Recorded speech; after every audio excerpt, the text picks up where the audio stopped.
History has a strange sense of timing, not prophecy, not destiny. Just events lining up so perfectly that, if they appeared in a movie, someone would complain the writer was trying too hard. Two enemies die on America's birthday. A novelist writes about the Titanic 14 years. Before the Titanic exists, one family somehow marks both ends of the death toll surrounding Hoover Dam, and one actor saves the son of a president shortly before that actor's brother murders the president. None of these stories need supernatural explanations. The facts are already strange enough. Here are 8 historical coincidences that sound completely made up. Number 8. John Adams and Thomas Jefferson died on the same 4th of July. Thomas Jefferson and John Adams helped create the United States, became presidents, became political enemies, and eventually became friends again.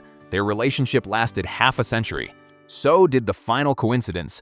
On July 4th, 1826, Americans celebrated exactly 50 years since the adoption of the Declaration of Independence. Jefferson was 83 years old and seriously ill at Monticello, Virginia.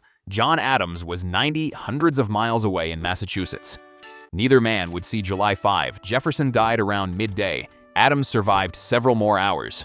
According to accounts from his final day, Adams reportedly believed Jefferson was still alive. He wasn't. The two men who had helped shape American independence died on the same date, exactly 50 years after the Declaration was adopted. And history apparently wasn't finished with July 4th.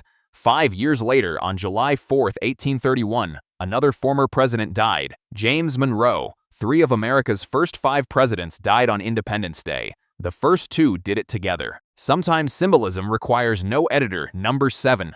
Mark Twain arrived and departed with Halley's Comet. Samuel Clemens, better known as Mark Twain, was born on November 30, 1835. That year, one of the most famous objects in the night sky passed near Earth.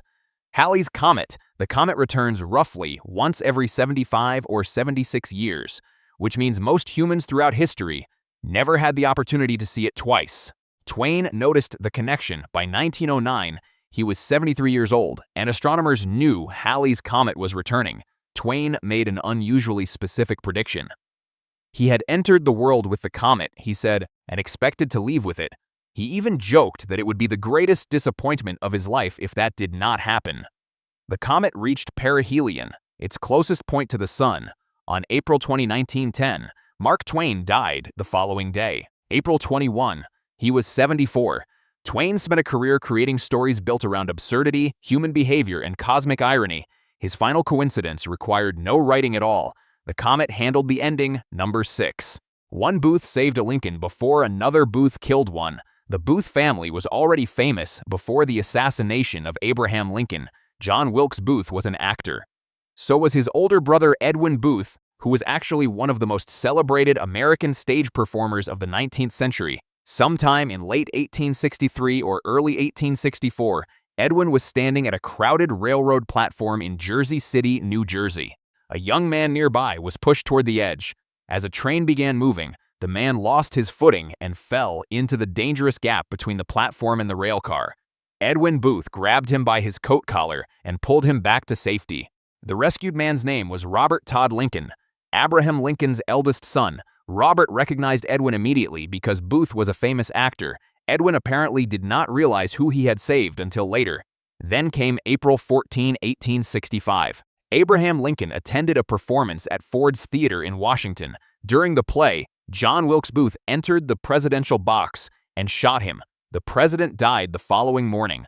One Booth brother had saved Abraham Lincoln's son. The other Booth brother killed Abraham Lincoln. The two events were unrelated. That somehow makes them worse. Number 5.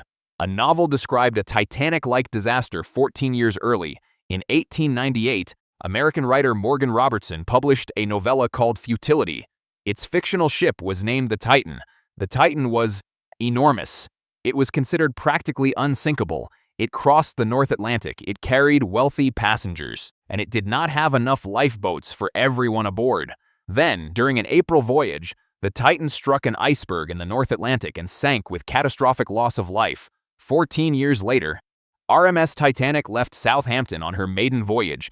Titanic was one of the largest ships ever constructed. She carried some of the wealthiest people in the world.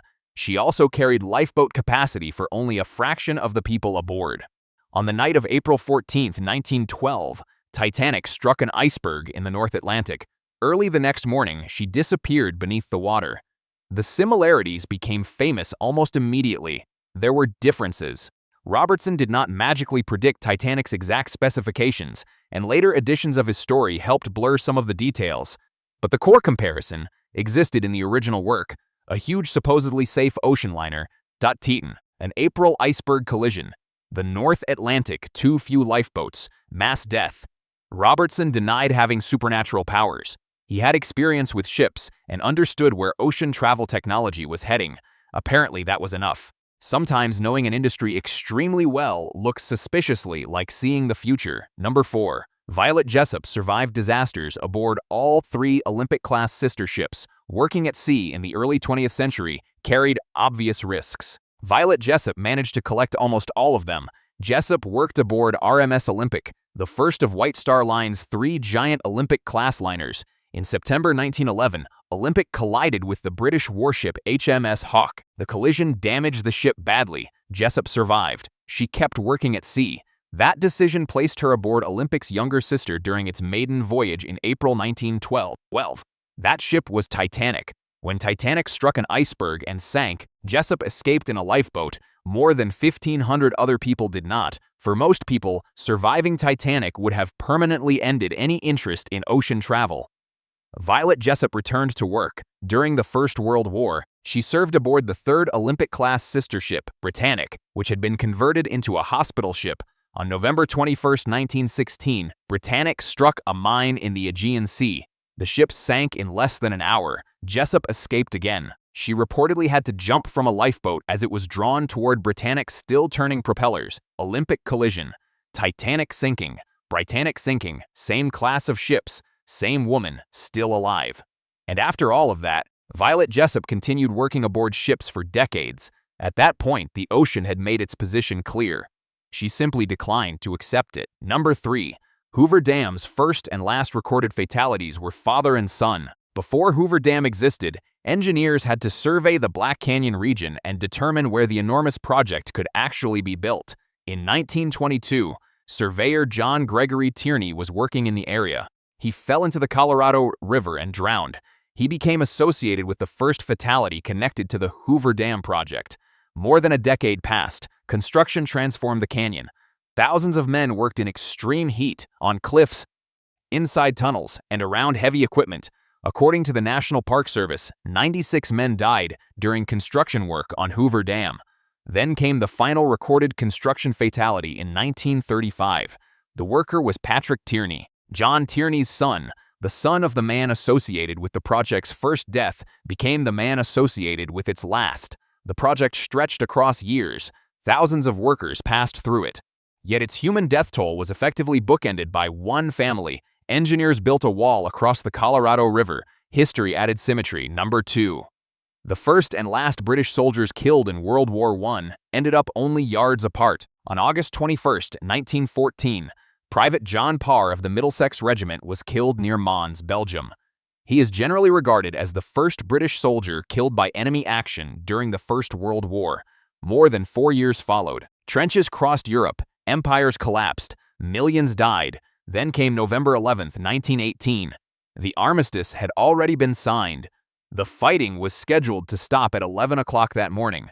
Private George Ellison, a British soldier who had survived years of war, was killed near Mons at approximately 9:30 a.m., 90 minutes before the ceasefire. He is generally regarded as the last British soldier killed in action during the war. Today, Parr and Ellison are buried at St. Symphorien Military Cemetery in Belgium.